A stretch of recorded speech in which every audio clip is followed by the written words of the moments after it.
It's National Pizza Day, and I'll tell you, St. Louis has some phenomenal pizza offerings.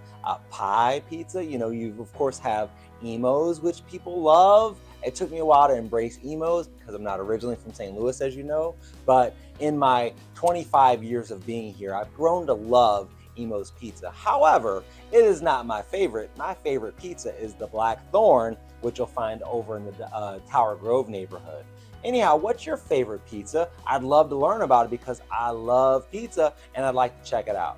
It's also Black History Month, as we know, and I was talking to one of my team members about Josephine Baker, and she had no idea who Josephine Baker was. So I thought, wow, what an excellent opportunity for me to educate my community about who Josephine Baker was and her place in St. Louis Black history.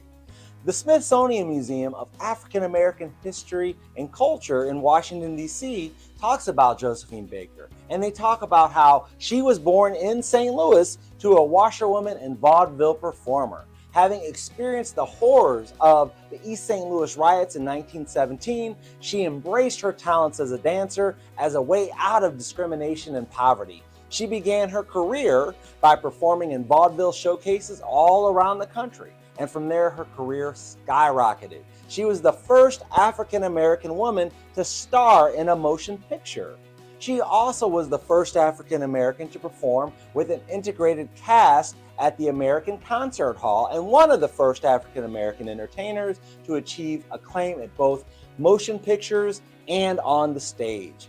Now, during World War II, if that wasn't enough, Baker also performed for integrated audiences of French and American troops. She also served as a member of the French resistance forces and smuggled messages in her lyrics that were sent back to France from opposing forces. Baker later returned to America to take part in the civil rights movement. She was the only female speaker at the March on Washington in 1968, where she honored women civil rights activists. So Josephine Baker has a remarkable spot in St. Louis Black history. Now, speaking of history, we all love a good love story, and in honor of Valentine's Day, the Missouri History Museum is hosting a special event on February 9th.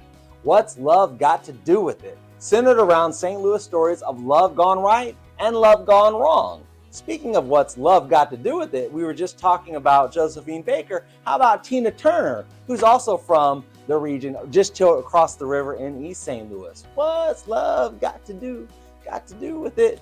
Anyhow, guess we'll hear the love stories of historic figures such as Dred and Harriet Scott, Marie-Therese Bourgeois, Chateau, and Pierre Leclerc, as well as tales of jilted lovers and the ultimate St. Louis breakup, the 1876 Great Divorce between the city of St. Louis and the county of St. Louis. And I'll tell you, I was in Jefferson City years ago, and I go to Jefferson City every year to talk with legislators about real estate issues, and I noticed that they had a little exhibit there about the Great Divorce, and I saw a newspaper that was from the early 1900s. Now, we talked today about a possible merger between St. Louis City and St. Louis County. In the early 1900s, we were talking about a possible merger. So it's a long time coming. And anyhow, enough about all the achy breaky heart stuff. Let's talk about how you can make it a great weekend here in St. Louis. On Friday, we've got Adam Sandler performing at the Enterprise Center.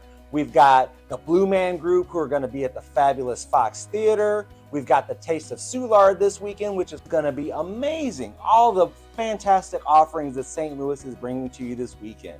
Also, it's Super Bowl Sunday, and we know that it's going to be a great game. We've got the Kansas City Chiefs, our own home state Chiefs, are going to be playing the Philadelphia Eagles, and Rihanna is going to be performing at halftime, and I can't wait to see all of it. However you decide to spend the weekend, I hope you make it a great one. See you soon.